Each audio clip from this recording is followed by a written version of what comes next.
Of Allah, my dear students of ninth class, Assalamu alaikum. What we have to do today? Today we have to solve the questions. We have to complete the exercise of the chapter Money and Banking. We have discussed all the points in the chapter. Let us have the look on the exercise. This is the page, you can say the exercise page. Here the question number 1, which is A, that is fill in the blanks. You have to fill up the blanks. First is dash issues the currency notes on behalf of the central government. It is RBI. Reserve Bank of India issues currency notes on behalf of the central government. Second part is banks charge a higher interest rate on loans than what they offer on deposits. Banks give us interest rate on our deposits lesser than the interest they charge on our loans. Okay, third, dash is an asset that the borrower owns and uses as a guarantee until the loan is repaid to the lender. It is collateral. Collateral is a term which we discussed in the chapter. Okay, collateral is any asset. It can be a car, it can be your house, it can be a part of your land. Okay. Fourth is a dash is the simplest form of bank account which can be opened by an individual for encouraging saving. It is a saving account. Fifth is the most common form of payments being made instead of cash is a bank instrument called that is called a check. Okay. The sixth part is this is also called a remotely created check, which is called as a remotely created check. It is demand draft. Now the question number 2, which is B, you have to give one word substitution, one word answer for them. There are 5 parts. Okay, the first one is the Central Bank of India. The one word for this is RBI, Reserve Bank of India. Second, one nationalized Bank of India. It is public sector bank, or you can say give an example, that is Punjab National Bank. Third, it is one privately owned bank in India. You have to give any one example. You can give the example of HDFC, or you can give example of ICICI. The fifth part is one post office saving scheme. You have read different schemes. The one here I have mentioned, it is senior citizen saving scheme.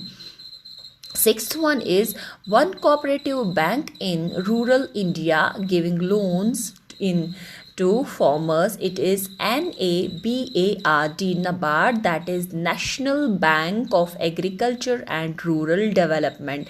Now there are different, this is C, question number C, or question number 3. It is very short or short answer type questions.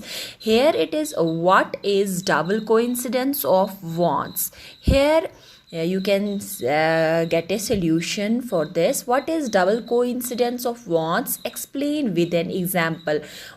Double coincidence of wants, what is that? Okay, double coincidence of wants is a situation. It is that situation in which both the parties, okay, two parties, buying party and selling party, have to agree to buy and sell each other's commodity. For example, I have mentioned this in the chapter while discussing.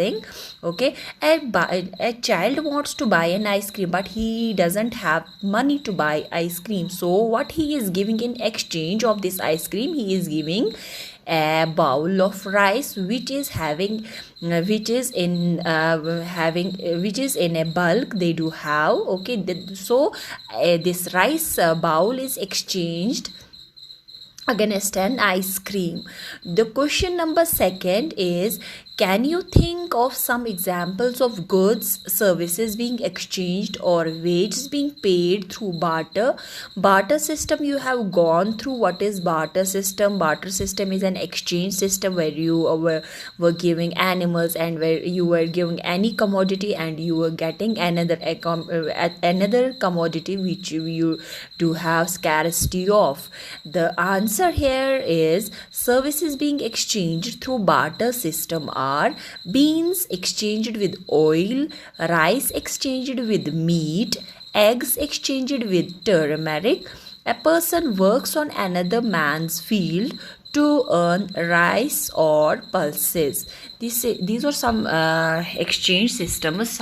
Suppose somebody is having surplus beans, he doesn't have oil at their home, so he exchanged beans to the oil. Okay, now question number 3, it is, why is money called a medium of exchange? This is the question we have discussed in the chapter. You can go through that video clip. Here the answer is, money helps to facilitate trade because people in the economy generally recognizes it as valuable. Money is called medium of exchange because money is a widely accepted token that can be used for exchange of any goods or service. In older days, barter system was used as medium of exchange, and later it was gold. As you have gone through the evolution of money, first it was barter system, then it was commodity system, then it was metallic currency, then it was paper currency. All the things that you have discussed in the chapter, okay, that you have gone through. Okay, now what are the different forms of modern money? What are the different forms of modern? In the modern monetary system, there are 3 forms of money in actual use. First, which we are using nowadays, it's metallic money, okay, it's paper money, and it is credit money. The first 2 kinds of money are in the form of currency notes, and the last one is credit or bank money that you have discussed. Plastic cards, this exchanging this Paytm or having MPay, all the things. Okay, question number 5, who is authorized to issue currency in India? Reserve Bank of India is authorized to issue currency in India, except 1 rupee coin. 1 rupee coin is issued by Ministry of in India.